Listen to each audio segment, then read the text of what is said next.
Hey, welcome to the Dripping Stone Podcast, the podcast where two friends raise a glass and have a conversation. I'm Nick. I'm Kyle. Kyle. Hey, man. Got a little bit of a throat thing going on here. I hear you. Everybody else does too. Yeah, they hear it too. Honestly, for the next, 3 episodes or so, Yeah, you're apparently. hear me sounding like this. You know what doesn't mix very well? Water and oil. That and an audio medium and head colds. And a gravelly voice. Gravelly voice. Yeah. Sure. Maybe it's just adding that sex appeal. Oh. Yeah. Welcome to the Dripping Stone. Welcome to the Dripping Stone Podcast. See, listen, you sound so much better. Well, I mean, that was nasally. I feel like I sound like Oh, God. I probably have taken that out, but I'm going to leave that in. Feel better. Speaking of feeling better, we would love if everyone grabs a pour of something special and sips along with us. Yeah, absolutely. Whatever it is you've got that's convenient. And a liquid form. I mean, if you want to sip some peanut butter, I guess you technically can. I disagree. I don't think you can sip peanut butter. Peanut butter is not normally, I mean, I guess sometimes you open it up and it's got that oil viscousy nature on top. No. I think peanut butter is liquid. It's just a very thick liquid. Disagree. It's not a solid. But it's not a gas. I guarantee you, you could take a fresh jar of Skippy because it's smooth and hold it upside down. I don't care how long you sit there with it. It's not going to fall. It's not gonna take the form. There's a word for it. Yeah. There's a word for the thing. Yeah, it's that cornstarch and water. It's that. No, I mean there's an actual scientific word for it. Yeah, I forget what it is. It's a non-Newtonian fluid. There it is. Yeah. There it is. It's between a liquid and a solid. Yeah. You're saying that peanut butter is a non-Newtonian fluid. Yeah, I feel like there's got to be some sort of a time limit on the flow to be considered an actual liquid. Sure. Technically glass, will eventually droop, but it's not a liquid. Okay. So I'm not playing that game with you, sir. So I can't sip peanut butter. Yeah, just as easily as you can sip glass. Okay, fine. So if you're not sipping peanut butter, sip from a cup of peanut. No, you can't. No, it's not a bad idea. Just put some chocolate milk in a peanut butter jar, like the remnants of a peanut butter jar. I bet you that tastes good. Well, if you took the cake pop mold and just put that with peanut butter on the inside, freeze it, then pop that out, and you got your little peanut butter cup. Whoa, hit a idea there. A peanut butter cup. I don't think anybody's done anything with that yet. No one's ever made a peanut butter cup. We should probably patent that right now. Right now. Let me get that. Let me get that trademark. And we'd also love it if you support the Dripping Stone Podcast. Super easy to do. You just got to rate the Dripping Stone Podcast wherever it is you're finding great podcasts like this one by telling someone about the Dripping Stone Podcast. And finally, you can support the Dripping Stone Podcast by asking for a sticker. And we'll give you a sticker. Hey. And you can put that sticker wherever you want. Yeah. And people will see the sticker and they say, who are those two fine mugs? Wow. You can put it where the sun shines. Or where it don't shine. Or where it don't shine. You do you. Yeah. We don't judge. No, I'm curious. But I'm not judgmental. On that note, you want to drink something? Yeah. Okay, good. Kyle, I've got something special for us. Ooh. Something we've not had, something that I have brought all the way from the land of the Scott. Jeez, you win again? No. It's taking us this long to get through all the stuff that you got over there. I know. I think wild. Actually, this is the last of it. This is it? Yeah, this is it. I don't believe it. No, for sure this is it. I think. I mean, there's still some liquid over there. Well, I mean, there's still stuff on the shelf. Not new stuff. Right. Just not new. Nothing new. Nothing new? Nothing new. So this comes from one of our favorite distilleries. And this is a bottle that I've seen to purchase here in the States a couple times. Yeah. But it's always been out of my price range. Sure. So when I went and visited Ardbeg, everyone's seen the title. When I went and visited Ardbeg and I found out that we could take drams away, called driver drams. We talked about it in the past. We did the Hypernova. Driver dram. I was like, cool.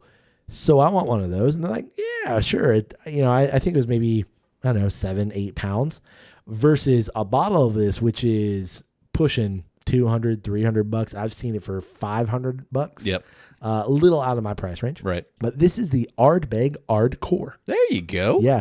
It's got that kind of punk aesthetic. Yep. If you've seen the bottles, there's actually 2 different versions of this. There's the one we're trying, which is the 4692, and then there's a committee release. Ardbeg does the special releases, and that one's at just over 100. Okay. Yeah. So you got 2 different variations. Yeah. They tend to do this One with, that's a little more hardcore than the other one. correct. Yeah. Gotcha. They tend to do this with all of their special releases, where they'll do a committee release, Yep. and like a normal special release. And the committee release tends to be a little bit higher proof. Right. You ready? I'm ready. Okay. You want me to pop that cork? Twist it. Pop it. Pull it. There we go. All right.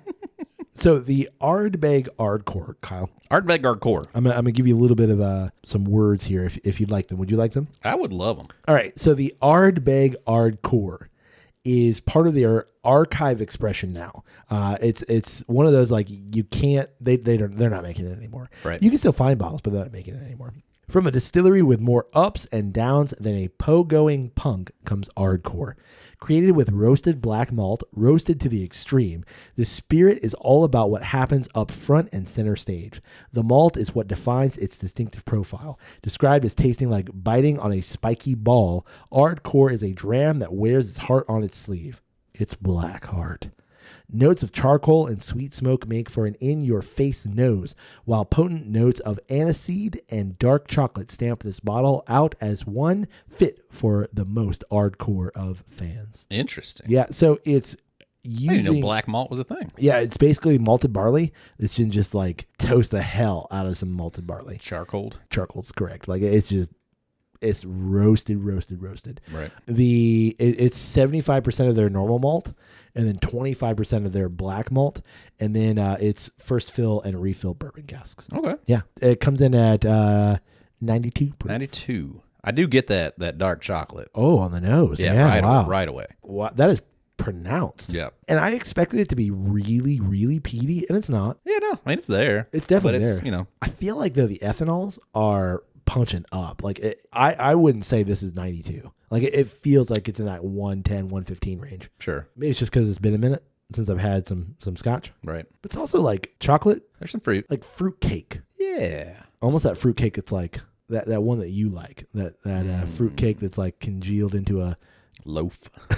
No thanks. No that thanks. mass, Cube. Brick. like fake fruit salad. Yeah, it's not a definable fruit.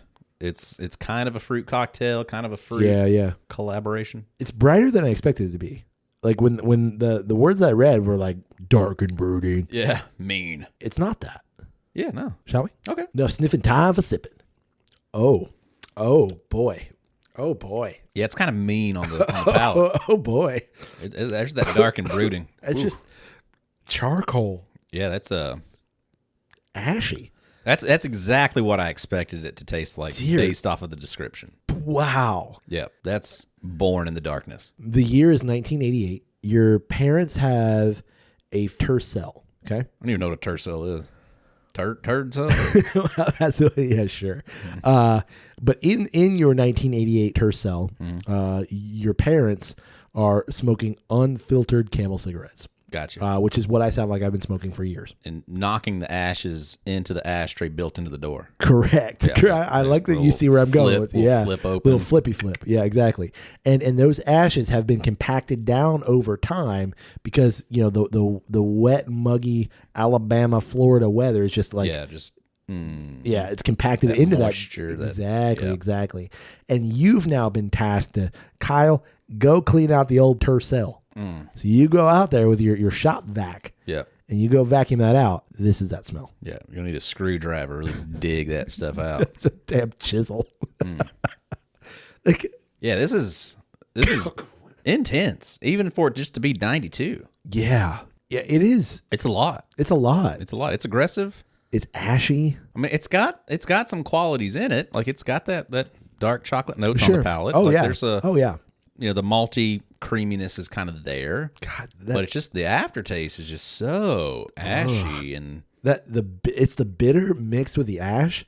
There's no saving attributes there. Yeah. It's just like there's no balance. Right. Yeah. No, it's all oak bitter and I'm assuming just this black malt Yeah. bitter coming through at the Whoa. end. That's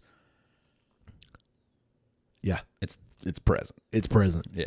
Yeah, it's well documented at this point. The last couple Ardbeg things that we've had, I've been hypercritical of, simply really because of the naming. That I'm always like, ooh, the spectacular, and it's just present. It's fine. Yeah, the hypernova, But they don't want to name it. the heavy vapors. This is fine. Yeah, exactly. But this is a name that I can It get fits. behind. It for sure fits. Yeah. Like, This is Ardcore. Ardbeg Ardcore. ask me if I like it.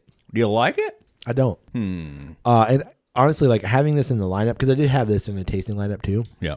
It was the least favorite of mine of all the Ardbeg expressions, and there were like, I think there were 6 or 7 in that lineup that I tried.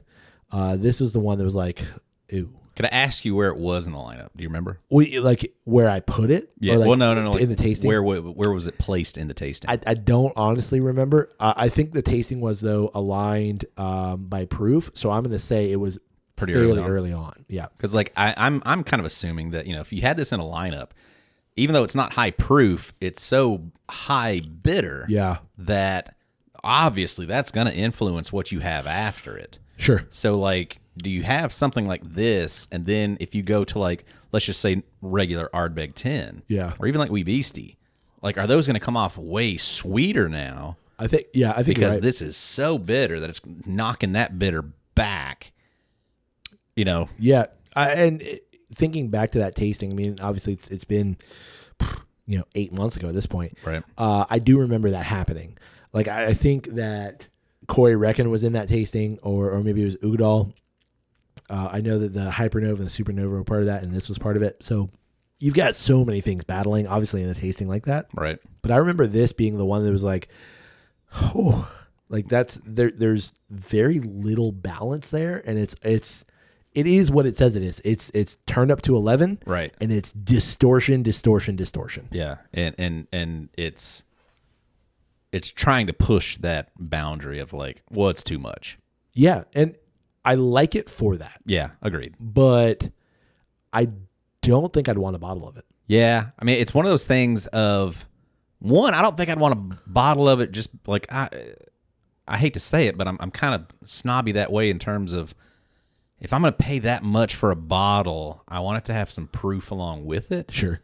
And I don't know why, but I am like that. Yeah. Like I just don't think I could ever pay much over $100 for a bottle that's under $100. Yeah. You know? Yeah, I see what you mean. I'm the same way. Or unless it's got some hefty age to right. it. Or, yeah. Yeah. I don't know. Like I think this could be an interesting thing of like pairing it with some of your other really heavy peaters to see what's actually coming through. Because I feel like this would kind of almost this would battle with just about anything. Yeah. So, okay. Peat wise. If you're saying that, like, would I want a bottle so that I can do that? Yeah. Okay. In that case, You know what? absolutely. Yeah, I do. I do. not for sitting back and enjoying it, I think that's what I was thinking. Like, just as like using it for right. experimentation. Like, would I, or the like, oh, you like Pete? Try this.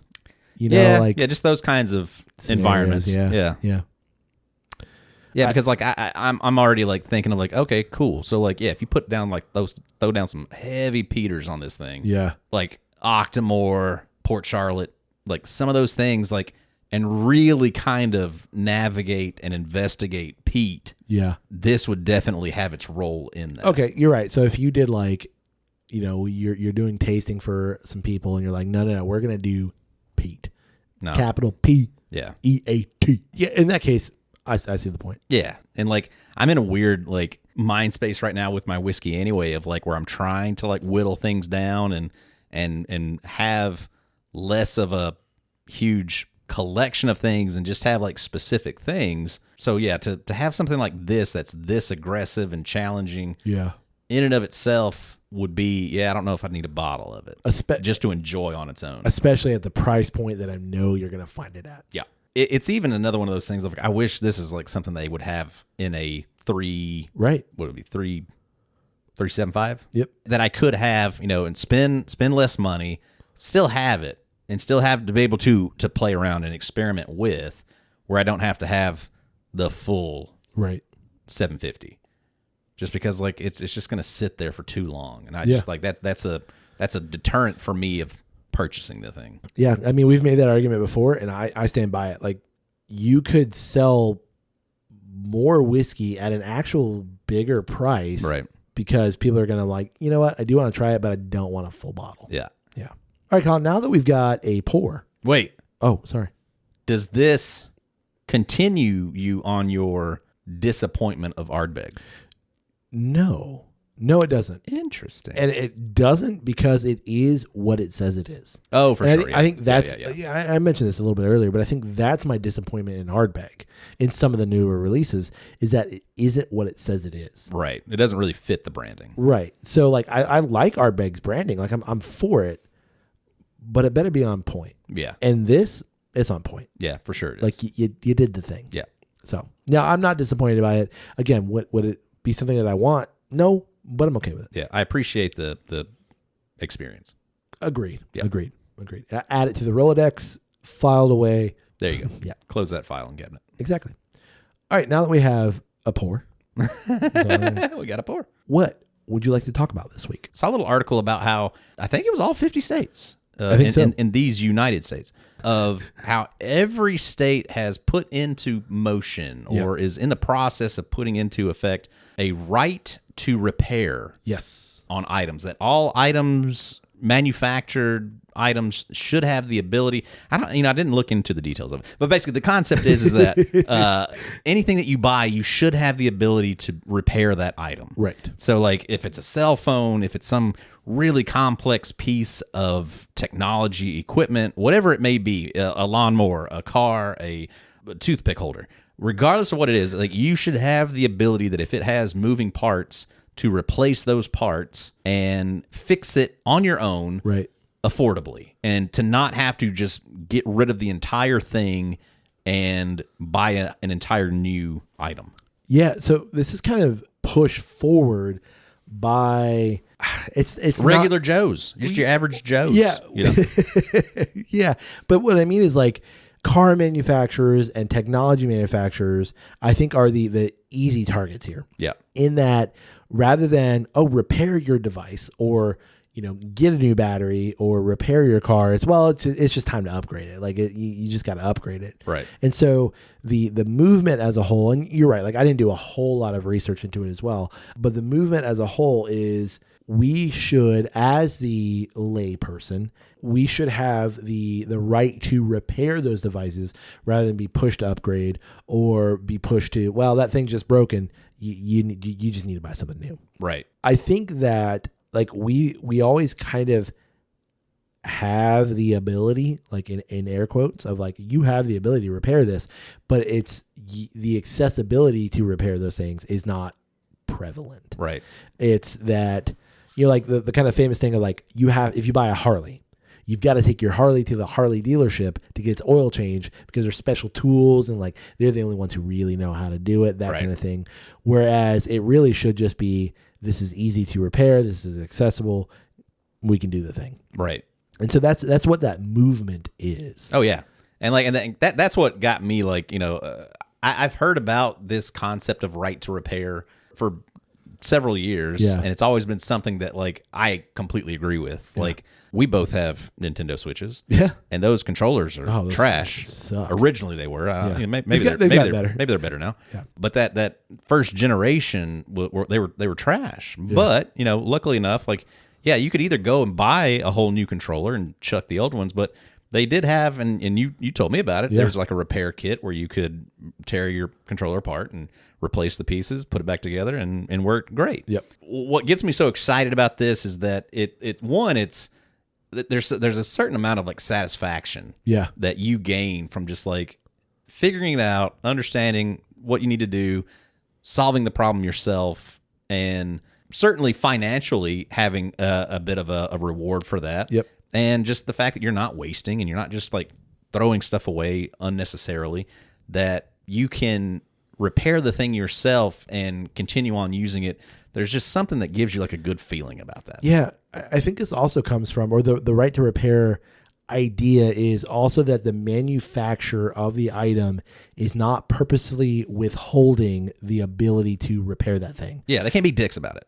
That's in short. Yeah. In short. So like not just like the workaround you just mentioned came from like several hours of research and then finding some dude who did it on YouTube and then like you gotta buy this like kit like you just mentioned, you gotta do the whole thing.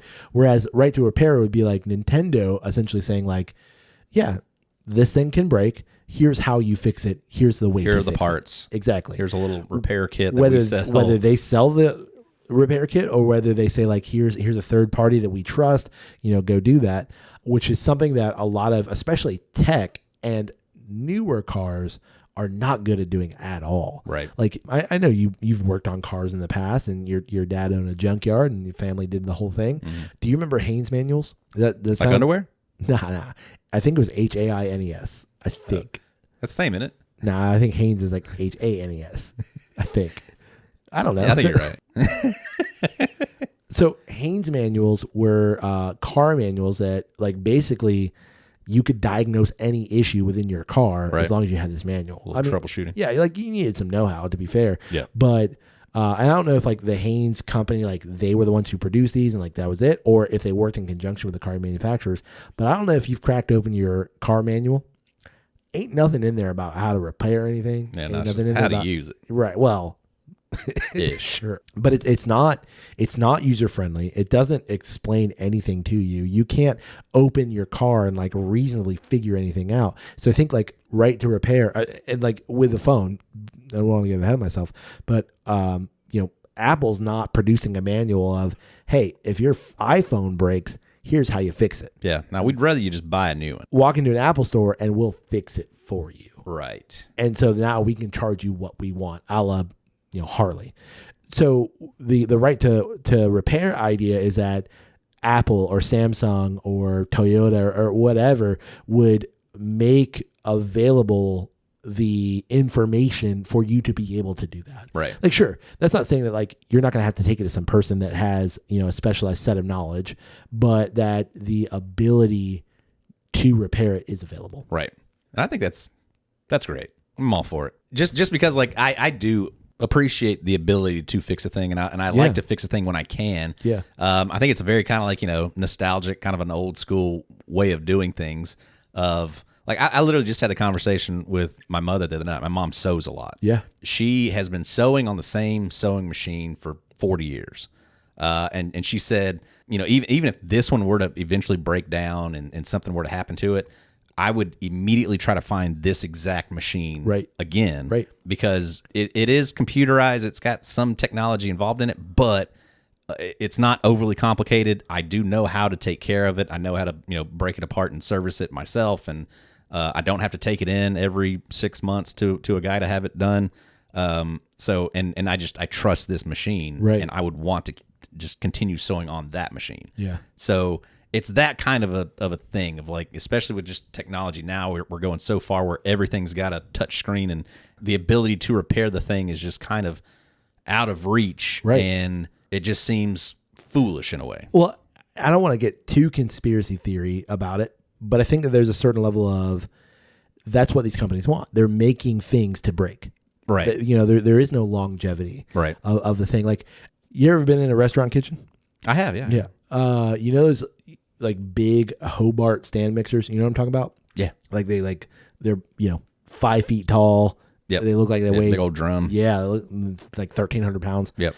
So those are very simple machines. Oh yeah, for sure. A lot of those Hobart mixers have been around for 100 years. You could go buy a Hobart mixer from the 40s and it would be perfect. Right. Like, I'm sure you might need to do a little bit of some oil, yeah, some grease. Sure.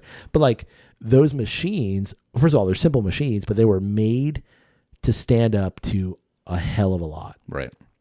And they still work. Yeah. Something that I found just fascinating in tours of Scotland is you have all these mills, all these grain mills. And these grain mills have been the same grain mills in these distilleries for like 100 years. Right. And they've been using that same grain mill.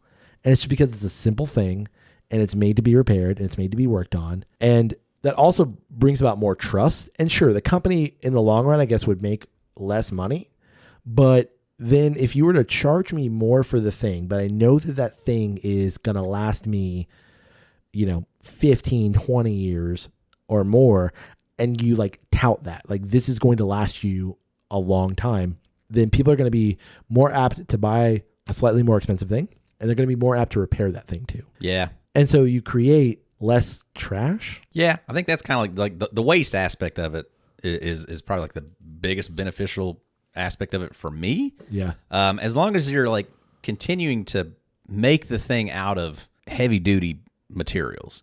Right. Like we've got a stand mixer that, we use once a year. Yeah. And I've had to pull that thing apart twice in the 10 years that we've owned the thing. Sure. To replace a plastic gear in it. Granted, it may be just the fact that like I don't open it up every other year, I guess, and apply new grease. Sure. But it's like, why do you have a plastic gear here that's not gonna like withstand the torque and things that like are required of this Right. machine? Make the thing well. Yeah, like make it out of a more heavy duty material. I don't know. It's so that they can sell you a $13 plastic gear. Yeah. So Every 3 years. right.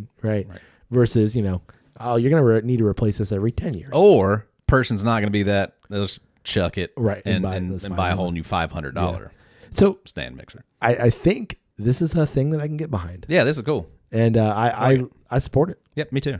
I mean, I don't know what the larger ramifications are. I don't know what this all looks like. But We did no research whatsoever. We saw just the idea. little headline Yeah. on a freaking Instagram post. We're like, hell yeah, USA. Sure. But I like the idea, and I think that like I would like to see that that's where things head in terms of make it easier to work on, try to keep fewer things out of the garbage. Yeah, totally. Yeah. We got anything else? I think that's got it. Yeah, me too. Our glasses are empty. Our asses are in the chair. Yep. We did the thing. We did the thing. Good on us. Well, we'd love to know, what do you think about the Ardbeg Ardcore? Yeah, you ever had that opportunity to sit back on that aggressive whiskey? Let us know. Yeah. We'd also love to know, what do you think about the right to repair? Yeah, do you enjoy that kind of foreplay with fixing your instruments? I'd also love to know, we definitely have friends that are political analysts and that like really dive deep into that. Did we just get this all wrong? Ooh, yeah. I'd love to know that. Tell us we're wrong. Yeah, we might. We may have just absolutely swing and a miss. Sure.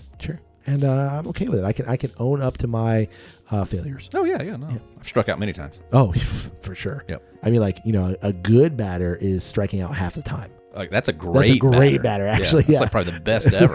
Like a phenomenal batter striking out half the time. Yeah. So, yeah, there you go. There you go. Here we go. Here we go again. You can get in touch with us through email. It's drepandstone@gmail.com. You can also get in touch with us through social media. It's always one word, Drep and Stone. DREP and Stone. Come find us and socialize some media and see what media we're socializing also. It's a really good time on that social media. Yeah. Depending on which one you're engaging in. I mean, I think it's good either way. Like, well, our friends are good people. Yeah. So, that kind of thing. And we love it if you support the podcast. You can do so by telling someone. You can do so by rating the podcast. And you can do so by patreon.com. All that good stuff. Yeah. Great things. All of them. Hey, buddy. Hey, buddy. May your glass overflow. And your ass never show. Hey, cheers, buddy. Cheers.